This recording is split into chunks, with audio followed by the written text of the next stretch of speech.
ఇల్లు మీది రిజిస్ట్రేషన్ ఖర్చు మాది. క్రెడాయ్ ప్రివిలేజ్ కూపన్ తగ్గించుకోండి. ఈ మెగా ధమాకా ఆఫర్ పొందండి.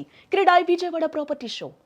పాకిస్తానీ ఇండియా మీద అంత వైరాగ్యం చూపించారు కదా, ఎటువంటి గొడవలు బయట వైరాగ్యం అంటే వైరాగ్యం ఇట్లా కాదు. ఉంటుంది, పాకిస్తాన్ ఇలా ఉంటారు, ముస్లిమ్స్ ఇలా ఉంటారు అనే దాని మీద ఎప్పుడు ఏం గొడవ జరగలేదు ఆ అందరు టైంలో? కాదు, ముస్లిమ్స్ అని అందరిని అవ్వలేదు. అందుకనే అమ్జద్ ఖాన్ క్యారెక్టర్ క్రియేట్ చేసింది. ఉమ్, అమ్జద్ ఖాన్ లాంటి Okay. చాలా మంది ఉన్నారు ఇక్కడ. ఉమ్, కానీ కొంతమంది మిస్గైడెడ్ యూత్ ఉన్నారు.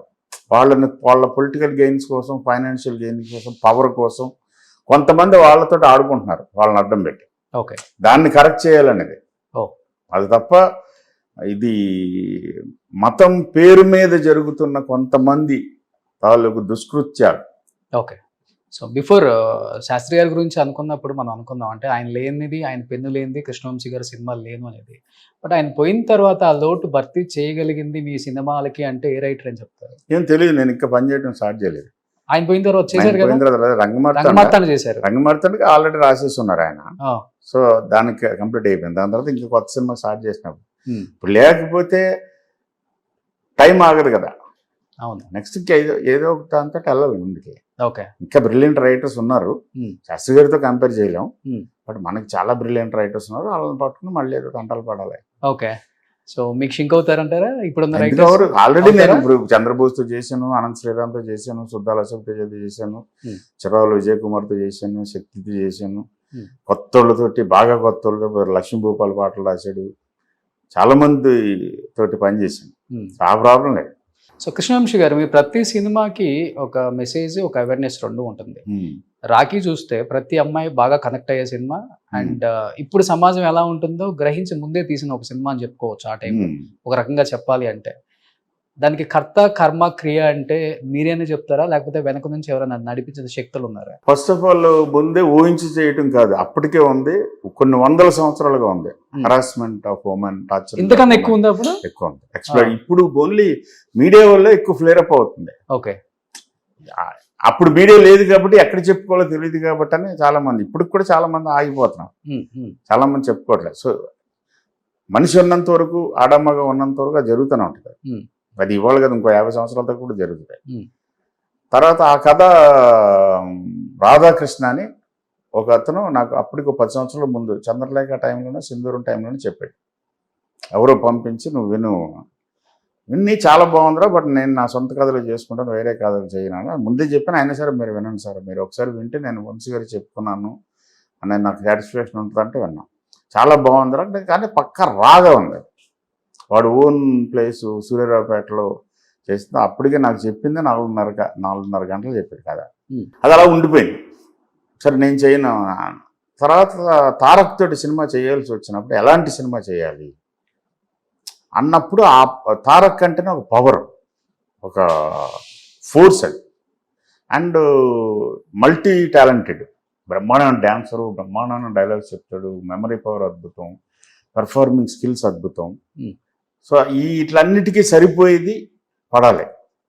అప్పుడు అది గుర్తొచ్చి దాన్ని రివైవ్ చేసి రాధాని పిలిపించి మళ్ళీ మొత్తం ఎక్కడెక్కడో తిరుగుతున్నాడు. అప్పటికే దాని మొత్తం కథ రాసుకుని నేను ఆ కథను మొత్తాన్ని పూర్తిగా మార్చి అడాప్ట్ చేసి కొన్ని క్యారెక్టర్స్, కొన్ని సీక్వెన్స్లు మాత్రం తీసుకుని మళ్ళీ ఫుల్ స్క్రీన్ ప్లే రీవర్క్ చేసి కొంత ఈ ఎలిమెంట్స్, సాంగ్స్, ఫైట్స్ ఇవన్నీ కూడా ఇన్కార్పొరేట్ చేసి చేసింది. సో క్రెడిట్ రాధాది, సోర్స్ హార్ట్ రాధా ఐడియా.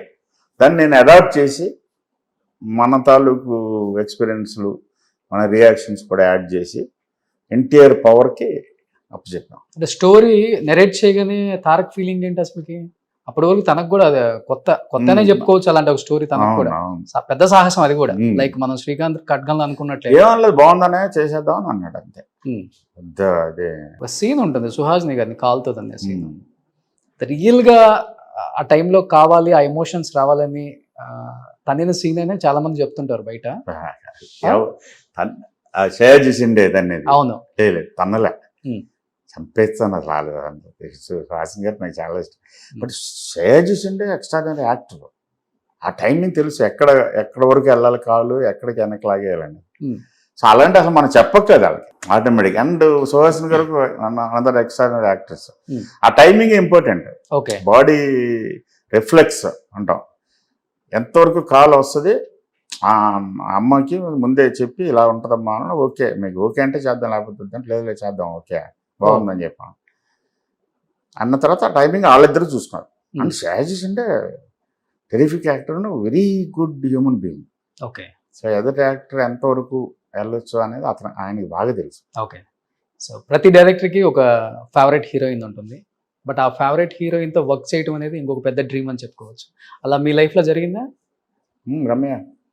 ఓ, రమ్య గారు కాకుండా రమ్య గారు కాకపోతే నేను పనిచేసిన హీరోయిన్స్ అందరూ నాకు favourite heroines. Okay. They are beautiful angels. దేవకని ఫస్ట్ సౌందర్య గారి పేరు చెప్తారా? సౌందర్య గారు కానీ, సోనాలి బెంద్రే కానీ, మహేశ్వరి కానీ, తబ్బు కానీ, సంగవి కానీ, గీత కానీ, ఇషా గోపి గారు కానీ, అండ్ సాక్షి శివానంద్ కానీ. ఫస్ట్ టైం తను వర్క్ చేసిన హీరోయిన్ పేర్లన్నీ గుర్తు పెట్టుకున్న one and only director Krishna Vamsi గారు. కాజల్ అగర్వాల్ కానీ, సింధు మేనన్ కానీ, జెనీలియా డిసోజా కానీ, సూపర్ గారు, భావన కానీ, మహాత్మలో. సో మర్చిపోదాను రమ్యకృష్ణ గారు ఫస్ట్ చెప్పారు. కాదు, నువ్వు అడిగిన ప్రశ్న సమాధానం చెప్పు. మర్చిపోదాను ఆమె పేరు ఫస్ట్ చెప్పారు. నువ్వు అడిగిన పేరు చెప్పాను, నువ్వు అడిగిన ప్రశ్నకి సమాధానం చెప్పు. Okay. But Ramya great actress, మంచి యాక్ట్రెస్ అని తెలుసు, కానీ ఎంత గ్రేట్ యాక్ట్రెస్ అనేది రంగమార్తాండలో పనిచేస్తున్నప్పుడు అర్థమైంది నాకు. ఓకే. గ్రేట్. శివగామి చూసినప్పుడు అనిపించలేదా? శివగామికి వెనకాల సపోర్ట్ ఉంది, బ్రహ్మాండం డైలాగ్ ఉంది, స్టేజింగ్ ఉంది, ఒక బ్రహ్మాండమైన క్యారెక్టరు. ఆటోమేటిక్ మిగతా వాళ్ళు అందరూ ఆవిడ వస్తే కింద కూర్చుని పోతారు. అది చూస్తుంటే ఎవరు చేసినా బాగానే ఉంటుంది అనిపిస్తుంది. ఓకే. ఈ సినిమాలో అవి ఏం లేవు, ఓన్లీ ఐస్, డైలాగ్ కూడా లేదు. ఓకే. ఐస్ తోటి చూపించాలి, అది కష్టం అంట. టూ ఎక్స్ట్రీమ్స్ అయ్యి, నీలాంబరి నరసింహలో ప్లస్ బాహుబలిలో శివగామి, ఈ రెండు ఒక హైట్స్. మన రాజు గారు రంగమార్తాండలో ఇంకొక ఎక్స్ట్రీమ్. సో నీలాంబరి శివగామి అంటే ఆమెను చూసి స్క్రీన్ మీద రియల్ లైఫ్ లో ఎలానే ఉంటారేమో అనేది కొంత ఇమాజిన్ చేసుకుంటారు ఆడియన్స్. లేకపోతే అంటే అసలు రియల్ లైఫ్ లో రమ్యకృష్ణ గారు అంటే ఏమని చెప్తారు? చాలా ఫన్ లవింగ్ పర్సన్, చాలా soft, smart and sharp. Okay. Super sharp, బాగా ఫన్ లవింగ్ పర్సన్. బాగా వంట చేస్తారని విన్నా నేను. అవును, ఆవిడకి సరదా. ఓకే. రసాలు కూడా 4-5 వెరైటీలు పెడతారు. అవును, అవి కానీ నాన్ వెజిటేరియన్ కానీ, వెజిటేరియన్ కానీ, దోశలు కానీ. ఓకే. వెరీ గుడ్ చేసి. అంత టైం ఉంటుందా రమకృష్ణ గారికి? She enjoys it. Okay. So time తీసుకుని చేస్తుంది. ఈవెన్ షూటింగ్స్ దగ్గర కూడా లంచ్ బ్రేక్కి ఆవిడకి ఒక 2-3 కూరలు వండుకుంటుంది. ఆమె వండుకుంటుంది ఇప్పుడు కూడా క్యారవాన్లో. ఓకే. రసం పెట్టుకుంటుంది. సో రమ్య గారు చేసే ఫుడ్ లో మీకు బాగా ఇష్టమైన ఫుడ్? అన్ని బాగుంటాయి, మళ్ళీ అందులో తేడా లేదు. Chicken, mutton, biryani. మటన్ చేయదు, చికెన్ బిర్యానీ అన్ని బాగుంటాయి, అన్ని బాగుంటాయి. ఓకే. పచ్చళ్ళు కానీ.